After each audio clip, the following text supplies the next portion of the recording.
Obras completas. Tomo 1. Amor, culpa y reparación. Por Melanie Klein. 41. 12. La importancia de la formación de símbolos en el desarrollo del yo. 2. Ya dije que la primera vez que Dick vino a verme, no manifestó ninguna clase de afecto cuando su niñera lo dejó conmigo. Cuando le mostré los juguetes que había yo dispuesto para él, los miró sin el más mínimo interés. Tomé entonces un tren grande, lo coloqué junto a uno más pequeño y los designé como Tren Papito y Tren Dick. Entonces él tomó el tren que yo había llamado Dick, lo hizo rodar hasta la ventana y dijo: Estación.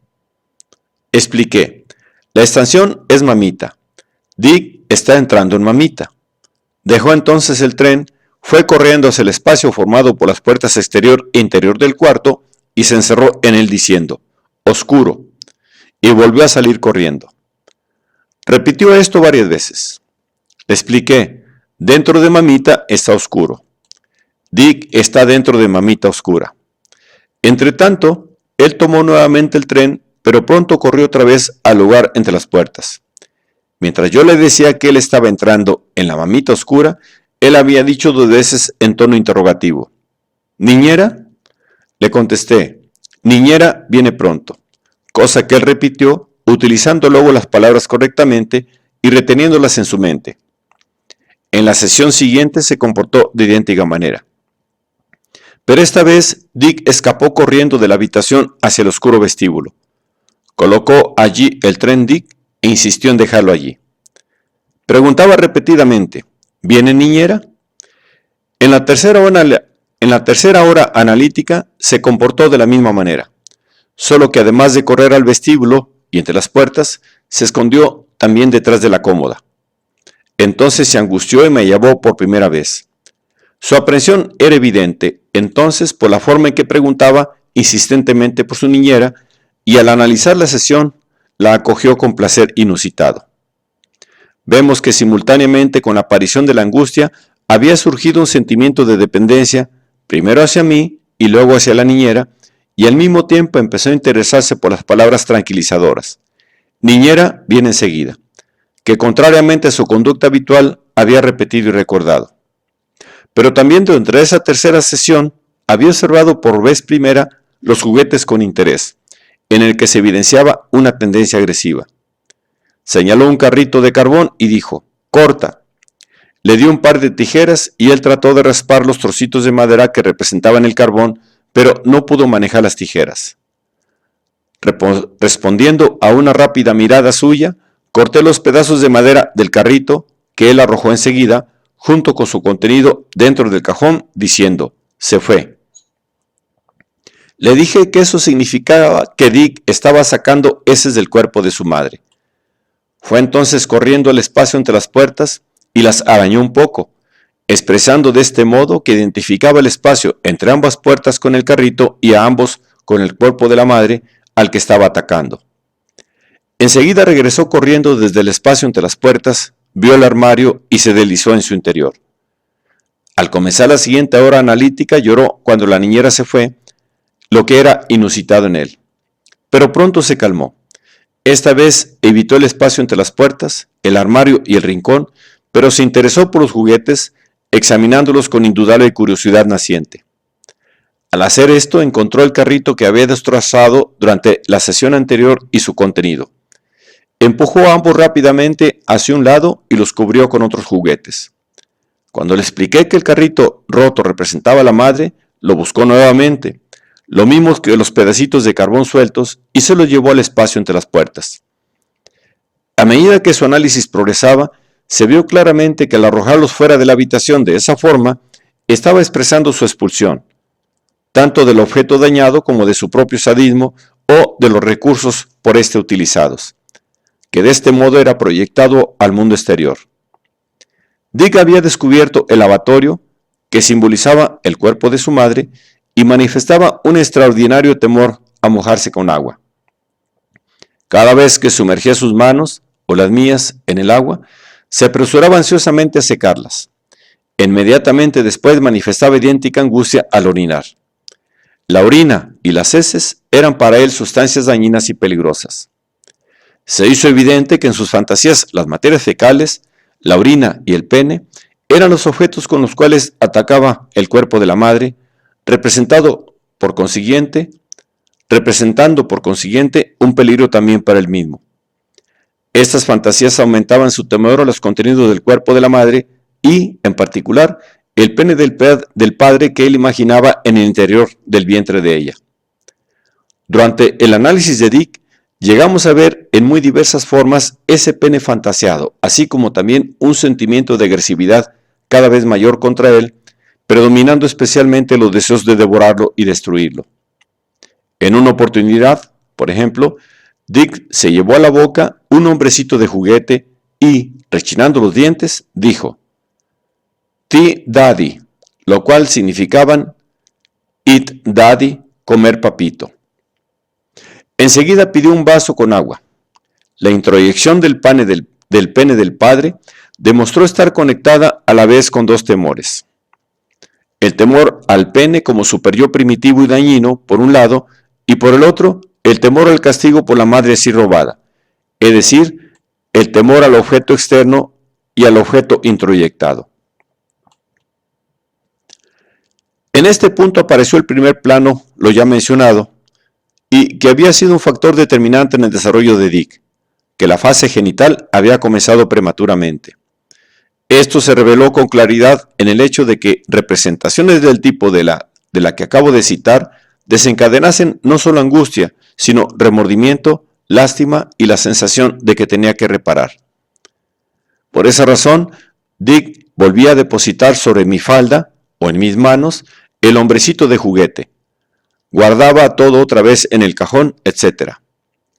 La temprana actuación de las reacciones provenientes del plano genital era el resultado de un desarrollo prematuro del yo. No obstante, solo había conseguido inhibir el desarrollo ulterior del yo. Esta temprana identificación con el objeto no podía ser aún relacionada con la realidad. Una vez, por ejemplo, Dick vio sobre mi falda algunos recortes de madera de lápiz y dijo: "Pobre señora Klein". Pero en otra ocasión similar dijo en el mismo tono: "Pobre cortina". Simultáneamente con su incapacidad para tolerar la angustia, su prematura empatía había sido un factor decisivo en la represión de sus impulsos destructivos. Dick había roto sus lazos con la realidad y había detenido su vida de fantasía, refugiándose en las fantasías del cuerpo oscuro y vacío de su madre. De este modo había logrado, también, apartar su atención de los diversos objetos del mundo externo que representaban el contenido del cuerpo de la madre, el pene del padre, heces y niños, porque eran peligrosos y agresivos. Tenía que deshacerse o negar de su propio pene, órgano del sadismo, y de sus excrementos. En el análisis de Dick, pude llegar hasta su inconsciente a través de los rudimentos de vida de fantasías y de formaciones simbólicas que manifestaba. El resultado obtenido fue una disminución de la angustia latente, de modo que cierto monto de angustia quedó manifiesta. Pero esto implicaba que la elaboración de dicha angustia comenzaba con el establecimiento de una relación simbólica con cosas y objetos, y al mismo tiempo se movilizaron impulsos epistemofílicos y agresivos. Todo progreso era seguido por la liberación de nuevas cantidades de angustia y lo llevaban a apartarse en cierta medida de las cosas con las que había establecido ya relaciones afectivas y que, por consiguiente, se habían convertido en objetos de angustia. Al apartarse de ellos, se dirigía hacia nuevos objetos y estos también llegaban a convertirse en el objetivo de sus impulsos epistemofílicos y agresivos. Así, por ejemplo, durante algún tiempo Dick evitó totalmente el armario, pero en cambio se ocupó de investigar a fondo el lavatorio y la estufa eléctrica, examinándolos con toda minuciosidad y manifestando, una vez más, impulsos destructivos contra dichos objetos. Luego transfirió su interés a cosas nuevas y también a otras con las cuales ya había llegado a familiarizarse anteriormente y que había luego abandonado. Volvió a demostrar interés por el armario, pero esta vez su interés iba acompañado por una actividad y curiosidad mucho mayor y por tendencias agresivas mucho más intensas de todo tipo. Golpeaba el armario con una cuchara, lo rayaba o le hundía un cuchillo y le arrojaba agua.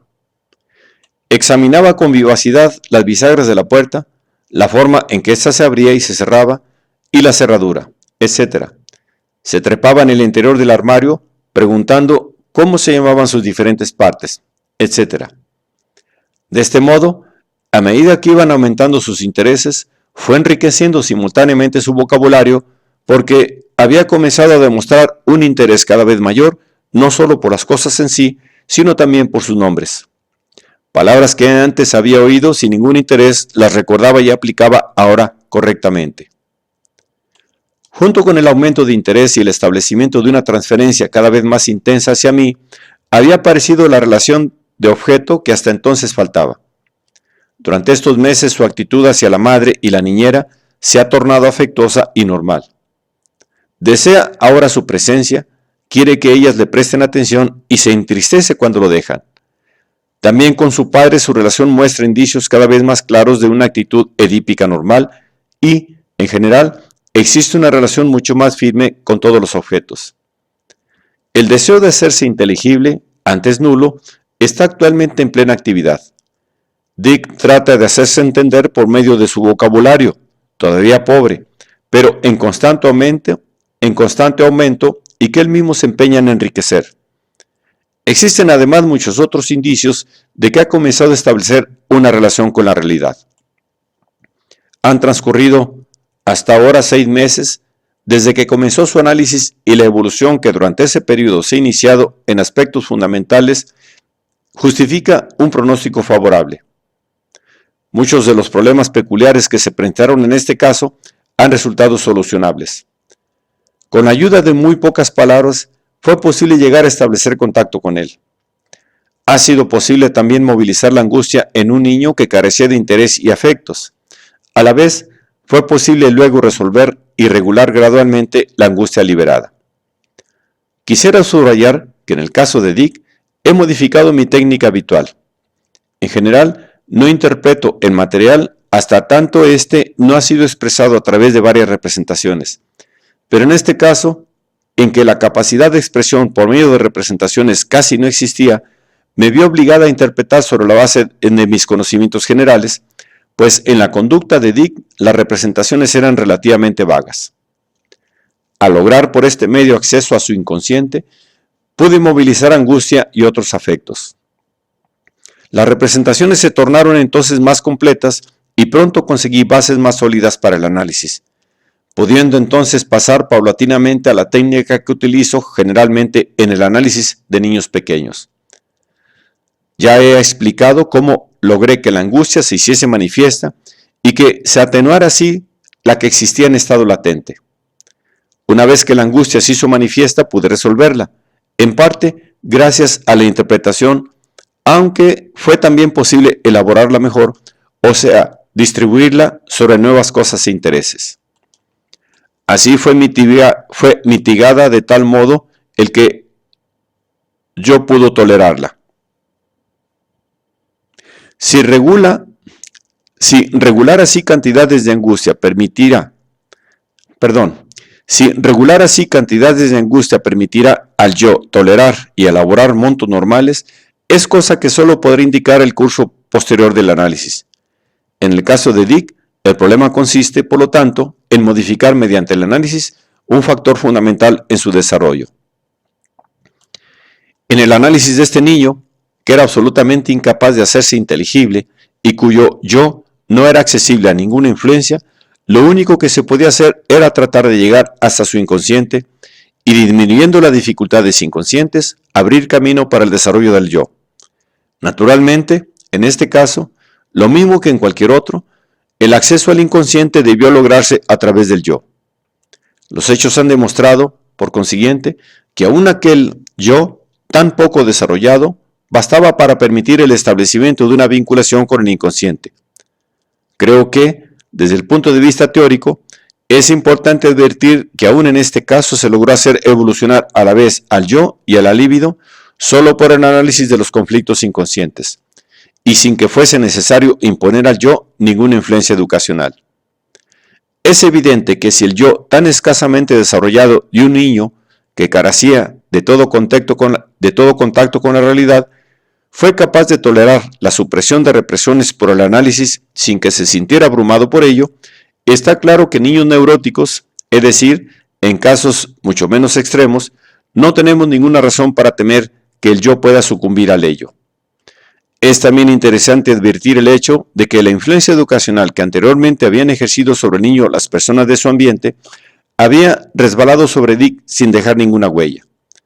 En cambio, hoy, que su yo se encuentra, gracias al análisis en plena evolución, el niño se muestra cada vez más dócil a dicha influencia, lo que ha podido adaptarse al ritmo de los impulsos instintivos movilizados por el análisis y que basta para manejarlos. Queda todavía sin aclarar la cuestión del diagnóstico. El doctor Forsyth había diagnosticado demencia precoz y pensó que valía la pena intentar el análisis. Dicho diagnóstico parece ser corroborado por el hecho de que el cuadro clínico coincidía, en muchos aspectos importantes, con el de la demencia precoz avanzada de los adultos. Resumiéndolo una vez más, se trataba de un caso caracterizado por una ausencia casi total de afectividad y de angustia, gran alejamiento de la realidad y falta de accesibilidad, así como de rapport emocional, conducta negativista, alternando con indicios de obediencia automática, indiferencia ante el dolor, perseveración, síntomas todos característicos de la demencia precoz. Además, este diagnóstico estaba también confirmado por el hecho de que pudo excluirse con seguridad la presencia de cualquier enfermedad orgánica. En primer término, porque así lo reveló el examen efectuado por el Dr. Forsyth, y en segundo lugar, porque el caso demostró ser tratable psicológicamente. El análisis me mostró que la idea de una psiconeurosis podía ser también definitivamente descartada. En contra del diagnóstico de demencia precoz, existe el hecho de que el rasgo fundamental en el caso de Dick era una inhibición del desarrollo y no una regresión. Además, la demencia precoz es muy poco frecuente en la primera infancia, por lo que muchos psiquiatras sostienen que no existe en este periodo. No quiero adelantar un diagnóstico desde esta perspectiva de psiquiatría clínica, pero mi experiencia general en el análisis de niños me permite hacer algunas observaciones de índole general sobre las psicosis infantiles. He llegado al convencimiento de que la esquizofrenia infantil es mucho más común de lo que generalmente se admite. Daré algunas razones por las que no se la reconoce. 1. Los padres, especialmente en las clases más pobres, en general solo consultan al psiquiatra cuando el caso es desesperado, es decir, cuando ellos mismos no pueden hacer nada con el niño. Por esta razón, un gran número de casos jamás llega a la observación médica. 2.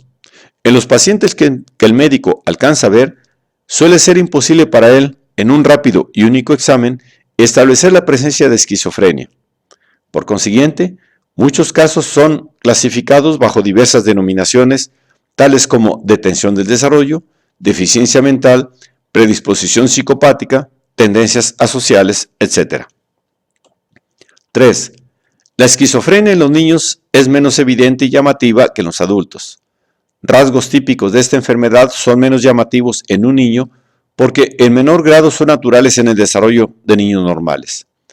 Síntomas tales como alejamiento de la realidad, falta de rapport emocional, incapacidad para concentrarse en cualquier ocupación, conducta tonta y charlas sin sentido, no nos llaman tanto la atención en un niño a quien no juzgamos con el mismo criterio con que juzgaríamos a un adulto. Excesiva movilidad, tanto como movimientos estereotipados en los niños, son sumamente comunes y solamente difieren en grado de la hiperquinesia y estereotipía de los esquizofrénicos.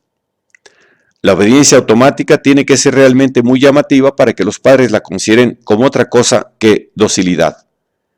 La conducta negativa es considerada a menudo como traviesa y la disociación es en el niño un fenómeno que la mayoría de las veces escapa a toda observación. La angustia fóbica de los niños contiene a menudo ideas de persecución de carácter paranoide y los temores hipocondríacos son hechos que requieren una observación muy profunda y que a menudo solo pueden llegar a descubrirse mediante el análisis. 4. Más frecuentes incluso que las verdaderas psicosis, son, en los niños, los rasgos psicóticos que, circunstancias desfavorables, pueden desencadenar enfermedades posteriores. Creo que la esquizofrenia y, en particular, la presencia de rasgos esquizofrénicos en los niños es un fenómeno muchísimo más frecuente de lo que en general se supone. He llegado a la conclusión, por razones que explicaré en otro lugar, de que el concepto de esquizofrenia en particular y de psicosis en general, tales como se presentan en la infancia, debe ser ampliado, y creo que una de las tareas fundamentales del psicoanálisis de niños consiste en descubrir y curar las psicosis infantiles. El conocimiento teórico adquirido en esta forma sería sin duda una valiosa contribución para nuestra comprensión de la estructura de la psicosis y nos permitiría, al mismo tiempo, establecer diagnósticos más exactos entre las distintas enfermedades. Si ampliamos, pues, el uso del término en la forma propuesta, creo que se justifica mi clasificación de la enfermedad de Dick como esquizofrenia. Es verdad que difiere de la esquizofrenia típica de los niños en el hecho de que el trastorno era, en este caso, una inhibición del desarrollo, mientras que en la mayoría de estos casos se trata de una regresión después que el niño ha superado con éxito cierta etapa de su desarrollo.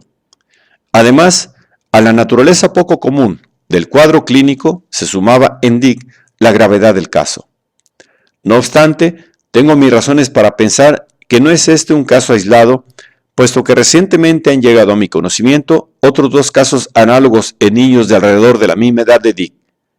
Pienso, por lo tanto, que si estuviéramos en condiciones de hacer observaciones más penetrantes, encontraríamos muchos más casos similares. Resumiré ahora mis conclusiones teóricas, obtenidas no solo de mis observaciones en el caso de Dick, sino también en otros casos menos extremos de esquizofrenia en niños entre 5 y 13 años de edad y también de mi experiencia analítica general. Los estadios tempranos del complejo de Edipo están dominados por el sadismo. Tienen lugar durante una etapa del desarrollo que se inicia con el sadismo oral, al que se suman el sadismo uretral, muscular y anal, y termina cuando la predominancia del sadismo anal llega a su fin. Es solo en los estadios posteriores del conflicto edípico cuando aparece la defensa contra los impulsos libidinales. En los estadios tempranos es contra los impulsos destructivos asociados contra lo que se dirige la defensa. La primera defensa erigida por el yo va dirigida contra el propio sadismo del sujeto y contra el objeto atacado, ya que ambos son considerados como fuentes de peligro. Esta defensa tiene carácter violento y difiere de los mecanismos de represión. En el varón, esta poderosa defensa se dirige también contra su propio pene como el órgano ejecutor de su sadismo y es una de las causas más frecuentes de todas las perturbaciones de la potencia sexual. Estas son mis hipótesis sobre la evolución de personas normales y neuróticas. Veamos ahora la génesis de la psicosis. El periodo inicial de la fase de sadismo máximo es aquel en que los ataques son concebidos como de un carácter violento. He encontrado en este periodo el punto de fijación de la demencia precoz. En la segunda parte de esta fase, los ataques fantaseados son imaginados como envenenamientos y predominan los impulsos sádicos uretrales y anales. Creo que este es el punto de fijación de la paranoia. Quiero recordar aquí que Abraham sostuvo que en la paranoia la libido hace una regresión a la primera fase anal. Mis conclusiones coinciden con las hipótesis de Freud, según las cuales los puntos de fijación de la demencia precoz y de la paranoia deben buscarse en la etapa narcisista. Los de la demencia precoz precederán a los de la paranoia. Una excesiva y prematura defensa del yo contra el sadismo impide el establecimiento de la relación con la realidad y el desarrollo de la vida de fantasía. La posesión y exploración sádica del cuerpo materno y del mundo externo, el cuerpo de la madre por extensión, quedan detenidas y esto produce la suspensión más o menos completa de la relación simbólica con cosas y objetos que representan el cuerpo de la madre y, por ende, del contacto del sujeto con su ambiente y con la realidad en general. Este retraimiento forma la base de la falta de afecto y angustia, que es uno de los síntomas de la demencia precoz. En esta enfermedad, entonces, La regresión iría directamente a la fase temprana del desarrollo en que la apropiación y la destrucción sádica del interior de la madre, tal como lo concibe el sujeto en sus fantasías, y el establecimiento de una relación con la realidad han sido impedidos o refrenados debido a la angustia.